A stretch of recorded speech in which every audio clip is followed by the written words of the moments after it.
తెలంగాణ రాష్ట్ర ప్రభుత్వం ప్రతిష్టాత్మకంగా తీసుకొచ్చిన పథకం ఇందిరమ్మ ఇల్లు. ఎవరికైతే ఖాళీ స్థలం ఉండి ఇల్లు కట్టుకోలేని స్తోమత ఉండదో వాళ్ళందరూ కూడా ప్రభుత్వం తరపున విడతల వారీగా డబ్బులు ఇచ్చి ఇల్లు వాళ్ళే కట్టిస్తూ ఉన్నారు. ఖచ్చితంగా దేశం మొత్తం మీద కూడా ఇది ప్రతిష్టాత్మకంగా ఉన్నటువంటి ఒక పథకం అని చెప్పుకోవచ్చు. ఎందుకంటే తెలంగాణ రాష్ట్రంలో సీఎం రేవంత్ రెడ్డి ఆధ్వర్యంలో ఆయన ఇచ్చినటువంటి ఒక హామీని ఖచ్చితంగా నెరవేర్చుకుంటున్నాడని చెప్పుకోవచ్చు. అయితే ఇప్పుడు వీళ్ళందరికీ కూడా ఎవరెవరికైతే ఇందిరమ్మ ఇల్లు అనే ఒక పథకం అమల్లోకి వచ్చిందో, ఎవరెవరికైతే లబ్ధిదారులు ఉన్నారో వాళ్ళందరికీ కూడా ఇంకొక శుభవార్త అని చెప్పుకోవచ్చు.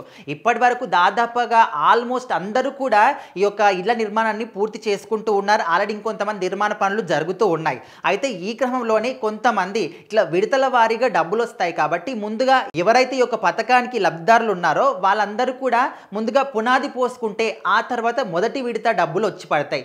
ఇంకా తర్వాత పిల్లలు తీసిన తర్వాత ఆ తర్వాత చెత్త పోసిన తర్వాత సో ఈ విధంగా విడతల వారీగా డబ్బులు వస్తూ ఉంటాయి. సో ఓకే, డబ్బులు ఉన్న వాళ్ళంటే ముందుగా డబ్బులు వాళ్ళ దగ్గర ఉన్నటువంటి డబ్బులు పెట్టుకొని కట్టుకుంటారు. తర్వాత గవర్నమెంట్ తరఫున డబ్బులు వస్తాయి. కానీ కొంతమంది దగ్గర కనీసం ఉన్నటువంటి డబ్బులు ఉపయోగించుకొని కట్టుకునేంత స్తోమత కూడా ఉండదు. సో ఆ విధంగా డబ్బులు లేని వాళ్ళు ఎవరైతే ఉంటారో వాళ్ళు డ్వాక్రా సంఘంలో కానీ మహిళల సంఘాల్లో ఉంటారో సో వాళ్ళందరూ కూడా ఒక వెసులుబాటు అన్నమాట. 1,00,000 నుంచి 2,00,000 వరకు రుణం తీసుకునేటువంటి ఒక వెసులుబాటు కూడా ప్రభుత్వం కలిగిస్తుంది. సో మరి ఇక్కడ మహిళా సంఘాల్లో ఎవరైతే ఉంటారో వాళ్లకు ఇందిరమ్మ ఇల్లు పథకం అనేది వచ్చిందో, లబ్ధిదారులు ఉన్నారో సో వాళ్లకు డబ్బులు లేకపోతే పునాది తీసుకోవడానికి కావచ్చు, ఆ తర్వాత పిల్లలు పోసుకోవడానికి కావచ్చు, డబ్బులు లేకపోతే ప్రభుత్వం తరపున వీళ్ళే రుణాన్ని ప్రకటిస్తారు.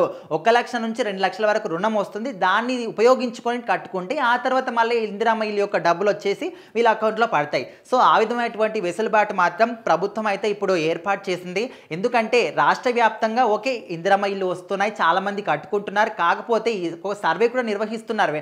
అందరూ కట్టుకుంటున్నారా లేదా, లేకపోతే కొంతమంది పనులు స్టార్ట్ చేశారు, ఎంతవరకు పూర్తయ్యాయి అంటే ఎప్పటికప్పుడు వాళ్ళు చెత్త పోసిన తర్వాత, పిల్లలు పోసిన తర్వాత, పునాది పోసిన తర్వాత వాళ్ళ యొక్క ప్రతినిధుల్ని పంపించి ఫోటోలు తీసుకొని వాళ్ళ వరకు తీసుకెళ్తూ ఉన్నారు. సో వాళ్ళు ఇచ్చినటువంటి సర్వే అన్నమాట. అంటే అందరూ కూడా కట్టుకోవట్లేదు, కొంతమంది అదే విధంగా మిగిలిపోయి ఉన్నాయి, డబ్బులు లేక మిగిలిపోయి ఉన్నాయి అని చెప్పేసి వాళ్ళు చెప్తున్నారు. సో అది ప్రభుత్వం దృష్టికి వెళ్ళింది కాబట్టి ఈ యొక్క కొత్త పాలసీని తీసుకొచ్చారు.